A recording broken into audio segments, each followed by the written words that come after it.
Hi, Tim Hughes here. I'm the CEO and co-founder of DLA Ignite. With me today, I've got Bertrand, and what we're going to be doing is we're going to be talking about his experience over the last 4 months around social selling. So he has created something over 120 meetings in 4 months, which I must admit is absolutely amazing.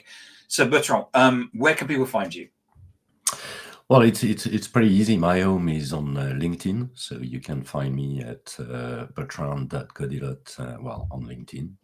And also my website is, my company website is odysseusandco.com. So pretty simple, pretty straightforward. So in terms of your story, you started your social selling journey quite recently, having had a background in supply chain. And in that time, you built up a network of something like 1,083, to be precise. And a lot of your network was in the US rather than France. Yes, exactly. So my background is, I've been working in supply chain for many years for software vendors, one of which was based in the US, a startup based in the US that I helped growing their business in Europe. And therefore, most of my network was in the US, mainly, to be honest, I would say almost 75% in California, the other 20% in the rest of Europe, and very few contacts in France, because it happens that I did not really work a lot in France in that niche area. So my point being is that you pretty much going from zero. It's a standing start. Yeah, we can say that. We can say that my network in France was really small. So if there's anybody out there who's just starting in sales or just starting in social selling, this is a great case study for them, isn't it? Exactly. Yeah, it's a perfect example, I think. Yeah. So in that time, you've grown your contacts by 2,800. So you now have a network of about 4,000. Exactly. You've now got relationships in 395 companies in France. Yes. You've written 95 LinkedIn articles. That's right. Yeah, quite. You've done 730 tweets, and you've now got a newsletter on LinkedIn, and I've got that you've got 360 subscribers, but it's probably more than that now. Actually, almost 380 now. Okay, 380. The latest, the November issue. And off the back of that, you've got 120 meetings with people. Exactly, because what I'd like to say is that most of our networks, especially when we're working, and our professional network is made of people we already met or we've done business with. What's really different now is that I've been targeting specifically some new contacts.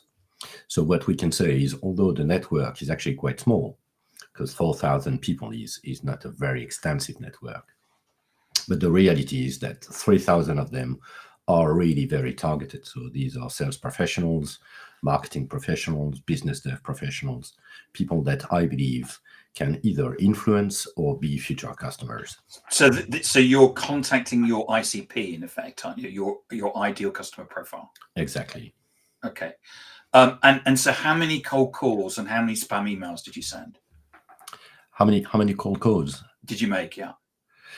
Well, I didn't make any cold calls. Okay. And how many spam emails did you send? 0. Okay. So you still got 120 meetings in 4 months. Exactly. Because with new people that you've never spoken to before. Exactly. Okay. And I think the idea here is that I keep saying this to the people I'm talking to, is that social media is not a communication channel. It's a very different approach here. What you're really trying to make new friends. So your new connections should end up being friends. For a very simple reason, is because you want to have a very high quality relationship initially to access the level 2 network, your level 2 network. So basically the network of your contacts. So you want to be into as many Rolodexes, so as many LinkedIn Rolodexes as possible within your contacts. Because you said something recently, which was you're stupid if you pitch to your level 1 contacts. That isn't the game. You need to get into as many of your level 2 contacts, in effect, Rolodexes, into their contact. Is that what you're talking about? Yes, exactly. There's always a question of how do you reach quantity with social selling, and I think the biggest mistake is to think that you can reach quantity with level 1. The real quantity is on level 2. So if you start heavily pitching your level 1 connections, you'll turn them down, and therefore you'll never reach quantity. That's really a very different mindset than any other business dev approaches. So taking social media as part of a global omni-channel strategy and behaving exactly the same, I don't think is a key to success. The success doesn't come from such an approach. We've had a comment from Adam Gray, who says that's the win, isn't it? No wasted effort, 120 meetings. So you got 120 meetings, but you didn't waste any effort chasing people that didn't want to talk to you. No, and basically there is a big. I'm a big fan of making bread. Yeah, there's a very strong analogy between making bread and creating relationships, and that's all about fermentation. That takes time. Time is the 5th ingredient into this. But it's interesting that you say time, because when we say, quite often when people talk about social selling takes a long time, people seem to think that's weeks. I mean, what you've done is you got 120 meetings in 4 months. Mm-hmm. So elapsed time, is relative. I mean, I don't think. I mean, it'd be great to see if anyone's watching this who's been able to make 120 meetings through cold calling, or through sending spam emails to send us a message, because I think that 120 meetings in 4 months is record breaking. Yeah, it's quite a lot. It's actually it's time really well spent. So it's high quality time, because when we talk about 120 meetings, we're not talking about meetings of 3 minutes, where you've got someone on the phone exasperated, saying, "Please don't pitch to me." So we're talking about 30 minutes where people actually want to meet you and actually want to have a friendly conversation. Exactly. So one of the things that I know that you've talked about is one of the things that we're always trying to get an understanding of, certainly the salespeople watching this, which is about content. Mm-hmm. So you've actually written 95 original LinkedIn articles, and you've now got 380 subscribers for your newsletter. Tell us about your process for creating content. So I guess that's about the company that you work for and the products and services. It's a mix, and this goes back to creating relationship. Obviously, I'm talking about what I believe can make you successful in social selling. That's obviously something. So you write content about what will help people. Yes, but I think it's also about sharing a little bit about who you are, and actually my most successful pieces of content have nothing to do with social selling. Nothing at all. Nothing at all. So nothing. So your 3 most successful pieces of content have nothing to do with your company or your products. Nothing to do with my company or my product, and I think that's an interesting outcome. At least that's an outcome that everybody should think about. We're not interested into you broadcasting your corporate communications. Actually, that's my experience. People are more interested in what you're doing, so who you are. Now, there's obviously a balance that needs to occur, because we're not on TikTok here, we're not on Instagram, so it's seen as being a very professional network.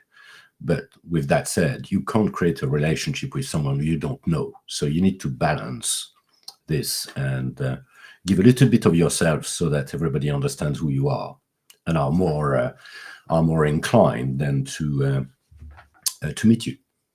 So one of the things that you've said in the past is that social media is about two things. It's about your professional story and it's about your personal story.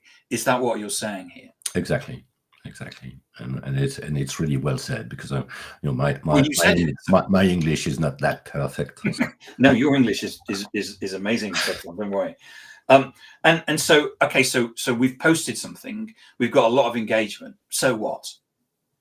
We can pat ourselves on the back. What did you just leave that and move on, or did you do something with that engagement?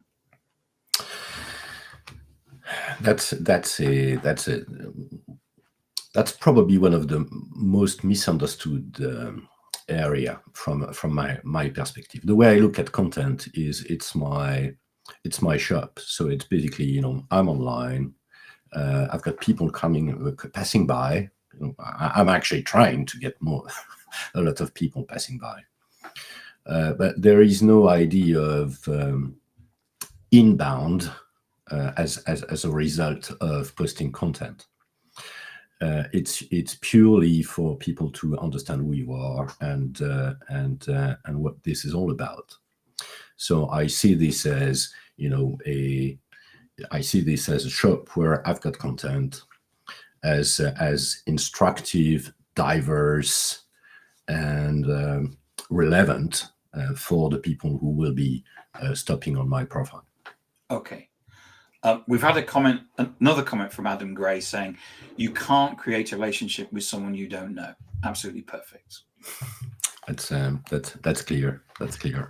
So I mean, it's really interesting, because I mean, I look out over LinkedIn and I see lots of people failing because they're posting things about company. If they post a case study, that's all very interesting, but we know what the case study is going to say. So let's talk about your routine, because I think it's something that, again, something else that people can take away from today. Tell us about your because you have a particular routine, don't you, in terms of what you call your LinkedIn wake up? Yes, exactly. So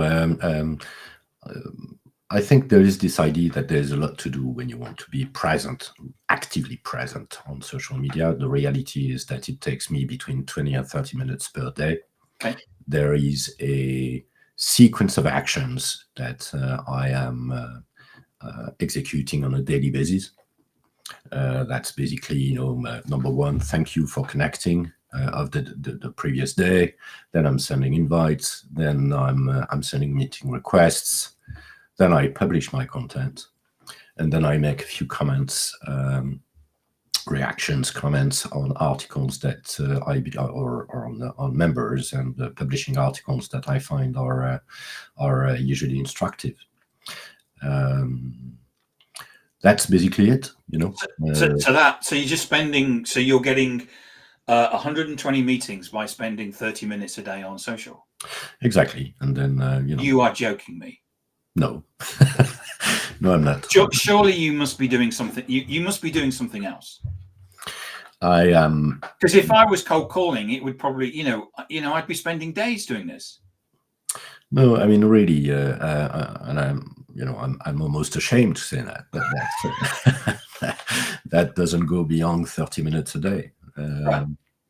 Of actions that are always the same. But I think the key here is regularity. So I'm not doing 2 hours or 3 hours on Monday and then 0 for the rest of the week. I'm just doing 30 minutes every single day.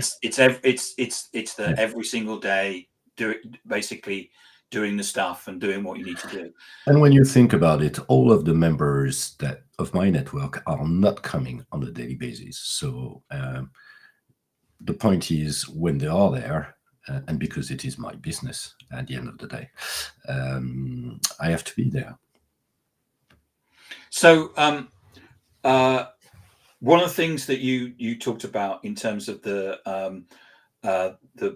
process that you go through is that you thank people on LinkedIn. Yeah. Why did you do that? Because I sent an invite and they accepted, and I say I just think the best way to start the relationship is to say thank you for accepting, and then we'll later on we'll come to the point where I believe it's time for us to meet, and then I'll request a meeting. Because I guess it's saying thank you. Nobody else says thank you, so you stand out just by saying thank you. Well, a robot doesn't. That's or at least it's not. Maybe the people behind the robot don't see the interest into this. But there is obviously, it's always nice, to get a thank you. And to be honest, because I didn't mention this, but when I send, just for the record, when I send today 100 invites, I get 48 new contacts. Okay, yeah. So you send 100 invites. That's quite a lot of thank you. It is a lot of thank yous, but I mean, it's interesting because for start by just saying thank you is would differentiate you. And the next thing is if you say thank you, people may actually start already engaging in the conversation. Yes, they do. Some do. So one of the things that I in the final 3 or so minutes, I just wanted to work through with you some of the tools that you use, because you must be using some level of automation to do this, or some LinkedIn automation or something. And I am sorry to say that I don't use any automation. You use no automation at all? No automation at all. At least on LinkedIn. I do use automation for other networks that are open, but we all know that this is not LinkedIn's strategy. LinkedIn is a true networking environment. So if you use automation, it means you're not there. How can you network if you're not there? It sounds basics, but yeah, I mean, who sends a robot to a networking meeting? I mean, nobody does, do they? No. you need to be there. So in terms of the tools that you use, you're doing a manual process because you're thanking people. There's the reactions and stuff like that, and you're using things like Google Workspace and Gemini. You're using elements of AI, not to write the. Are you using those to write the posts?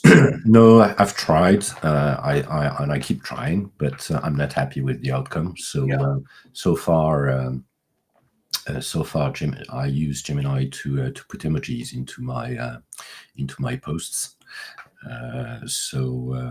And also to generate some of the tweets that I'm associating to these posts. And then there are other things that I use, like. So you're using so on each of your posts that you put out, you put your face, don't you? Or there's a photo of you. Yes, so I use Canva for this, and I use also the embedded Copilot within LinkedIn, which actually works very well.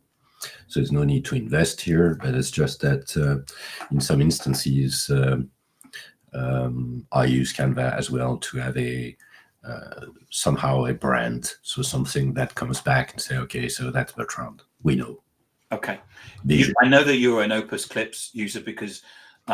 For those that don't know, Bertrand is a regular guest on our digital download, which is every Friday at 2:00 UK time.